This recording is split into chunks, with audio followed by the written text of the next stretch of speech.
Bonjour à tous, vous écoutez Radio Évasion et plus précisément le podcast de Plougastel et nous recevons aujourd'hui Emmanuelle Leno. Bonjour à toi Emmanuelle, tu es joueuse de tennis de table professionnelle et même désormais coach. Tu accompagnes notamment Matteo Boeas, vice-champion paralympique. Bonjour à toi et merci une nouvelle fois d'avoir accepté notre invitation. Avec plaisir, bonjour à vous tous. Pour commencer cette interview, on avait une première question. Est-ce que ça a été simple de vivre de sa passion ou est-ce que cela a été un combat ?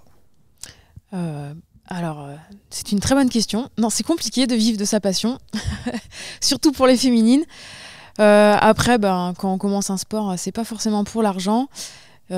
Évidemment, en vieillissant et vu l'investissement, c'est vrai que si on peut gagner sa vie, c'est un avantage, mais clairement, on le fait pas pour l'argent au début. Et la chance qu'on a, les féminines, c'est qu'on est obligé de lier les études pour avoir un projet professionnel derrière. Donc, les deux vont de pair. Donc, ça fait un équilibre dans la vie, c'est plutôt pas mal. Ok.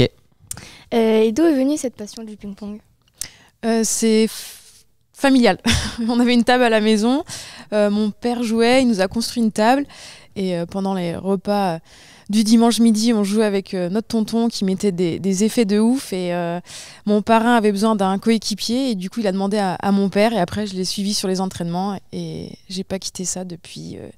je sais pas si je dis le nombre d'années. J'ai 34, plus de 25 ans. Tu fais actuellement partie du cercle fermé des joueuses de ping-pong professionnelles. Est-ce que tu sais à peu près combien vous êtes en France ? Pro, je dirais peut-être les 60 premières françaises, mais après, à une échelle de salaire un peu différente, on va dire. Évidemment, la numéro 1 gagne un peu plus que la numéro 60, mais après, ça dépend... On met professionnel, mais à l'époque, moi, je m'entraînais encore 2 fois par semaine, il y a encore 2-3 ans. 2 fois par semaine, 2 fois par jour, pardon. Et aujourd'hui, je m'entraîne un peu moins et ça dépend la structure dans laquelle on est et comment on peut s'entraîner. Tu es joueuse professionnelle à Quimper. Quel est ton quotidien en tant que joueuse ? En tant que joueuse, là, je suis une joueuse un peu vieillissante. Donc aujourd'hui, je fais beaucoup plus de physique. Je fais beaucoup de physique et toujours... des entraînements, mais on va dire que le ping-pong, je m'entraîne 2-3 fois par semaine maintenant et toujours du physique tous les jours. Avant, c'est vrai que jusqu'à mes 30 ans, je m'entraînais 2 fois par jour, mais ça, c'était avant. Aujourd'hui, on maintient. Est-ce que tu peux nous faire un petit point sur les objectifs du club cette saison ? Les objectifs du club, on visait clairement la montée en Pro A. Aujourd'hui, on se pose la question pour un maintien en Pro B. Là, pareil, on est sur... des objectifs peut-être un peu différents. On est en train de structurer tout ça, on ne sait pas encore. Donc entre Pro A et Pro B, mais je pense qu'on va plus être au niveau de la Pro B pour avoir une stabilité, voilà, exactement, merci. Et qu'on continue à s'amuser en Pro B, voilà. Okay. Quel est ton pire et ton meilleur souvenir dans cette saison ? Dans cette saison ? Oui.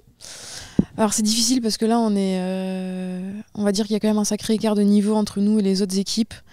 Moi j'ai perdu 2 matchs cette année, dont un par blessure on va dire. Donc ça fait, on va dire que le pire souvenir c'est le dernier match sur blessure. Et le meilleur souvenir en double avec Sarah, ma coéquipière, et où on s'est vraiment éclaté et on a un super duo. Ok. Comment conciliez-vous vie de famille et sport professionnel ? J'ai un conjoint indulgent, très indulgent. C'est pas évident, je suis tout le temps partie. Je pars en stage 1 semaine par mois avec la Fédé Handisport. J'essaye d'accompagner Sarah sur sa qualif pour les Jeux aussi, donc on est pas mal partis à l'étranger. Plus suivre, pareil, la structure handi sur les compètes à l'étranger, donc c'est pas évident. Plus... le boulot à côté, vu que j'interviens aussi dans une box de CrossFit à Quimper, et du coup, j'ai des gens indulgents avec moi. Donc c'est plutôt... j'ai de la chance. Peux-tu nous parler de Matteo Boeas, vice-champion paralympique en tennis de table ? Oui. Donc, tu es son coach depuis combien de temps et quels sont tes objectifs ? Alors avec Matteo, on bosse ensemble depuis plus de 2 ans, mais plus sur la partie prépa physique. Là, pareil, on a de la chance, il est venu s'installer sur Quimper, donc... avec le club de Quimper, on essaye de mettre en place des entraînements de tennis de table où on le relance et on l'entraîne. Et moi, vraiment, là où je suis plus focus, c'est sur la partie prépa physique. Voilà. D'accord. Donc tu es un peu entre deux, tu continues ta carrière de joueuse mais tu entames aussi une carrière de coach. Quelle différence tu vois entre les deux? Et pourquoi avoir choisi de persévérer un petit peu dans le tennis de table? Est-ce que c'était vraiment quelque chose que tu avais choisi de longue date ou ça s'est dessiné un peu sur le tard? Moi, j'ai une carrière un peu atypique. Quand j'étais plus jeune, je faisais partie... J'étais 6e, 7e joueuse française, on va dire. Je suis tombée dans la mauvaise génération parce qu'à 3 jours près, je tombais avec la génération d'avant. Donc, ça aurait été plus facile pour moi. Moi, je suis tombée sur une grosse génération. J'ai arrêté 1 an en cadette. En junior, j'ai repris. Et après, de fil en aiguille, j'ai continué à progresser. Et pour intégrer l'équipe de France en senior, où j'ai tenu 3 ans. L'objectif, clairement, c'était d'avoir un bon classement au niveau international. Après, quand j'ai compris un peu le fonctionnement et que c'était beaucoup de financiers et beaucoup d'investissements de ma part, je voyais pas trop l'intérêt parce que les Chinoises sont quand même très très fortes et il y a un décalage, quoi. Donc déjà, performer au niveau européen, c'est pas mal. Et il y a 3 ans, ouais, j'ai décidé d'arrêter parce que c'était pas viable. Mais j'ai été au bout de mon rêve et j'ai eu la chance de participer à des grands événements et ça m'a aidé dans ma vie de tous les jours aujourd'hui. Et c'est pour ça qu'aujourd'hui, j'ai envie de transmettre mes valeurs dans le sport aux jeunes et aux plus anciens aussi. Voilà. Et au niveau de l'approche, dans la préparation des compétitions, par exemple, quelles sont les différences majeures que tu vois?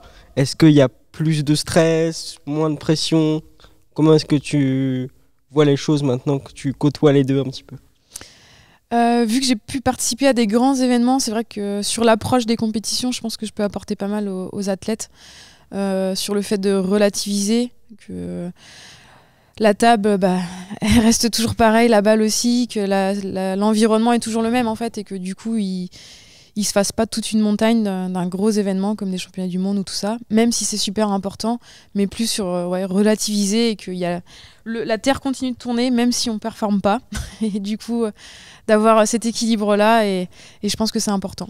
Et je pense que quand on est trop impliqué dans quelque chose, on n'a pas forcément le recul nécessaire. Et c'est vrai que si j'avais cette maturité que j'ai aujourd'hui, j'aurais peut-être pu performer un peu plus. Au dernier JO, les JO 2021, tu as accompagné une athlète en tant que préparatrice. Première question, qu'est-ce que ça fait? Et c'est quoi la vision que tu as eue de ces JO? On sait un peu particulier, une vision de l'intérieur du coup. Alors, de l'intérieur, comment dire? J'avais déjà fait une compétition, ça s'appelle les Universiades. Alors, on va dire que c'est les petits JO pour les étudiants. Et dans mon ressenti, c'était à peu près le même fonctionnement en termes d'infrastructure, de salles, d'équipements. C'est vraiment quelque chose. Ensuite, vu que je suis un peu plus vieille aujourd'hui, c'est vrai que ça me fait peut-être un petit peu moins rêver les JO parce qu'il y a beaucoup de choses derrière. En revanche, on évolue dans des conditions quand même très très optimales. Et après, l'environnement reste le même. On connaît les joueuses, on connaît les joueurs. Ensuite, j'étais quand même dans le même bâtiment que Novak Djokovic, donc c'est plutôt une chance. Mais c'est vrai que les conditions étaient particulières parce qu'on ne pouvait pas sortir du village. Les Japonais sont vraiment très très stricts, donc on avait le masque presque tout le temps. Donc c'était pas forcément les meilleures conditions, mais les jeux ont eu lieu et ils ont pu aboutir, donc c'est quand même une chance. Ok. On a parlé de ton accompagnement auprès de Matteo. Tu es allé à ces Jeux Olympiques pour accompagner Sarah. Est-ce que tu peux nous parler un petit peu de ton accompagnement avec elle?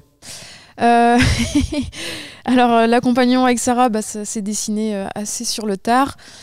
Sarah s'est fait opérer de son poignet en mai, donc elle n'a pas eu beaucoup de temps pour s'en remettre.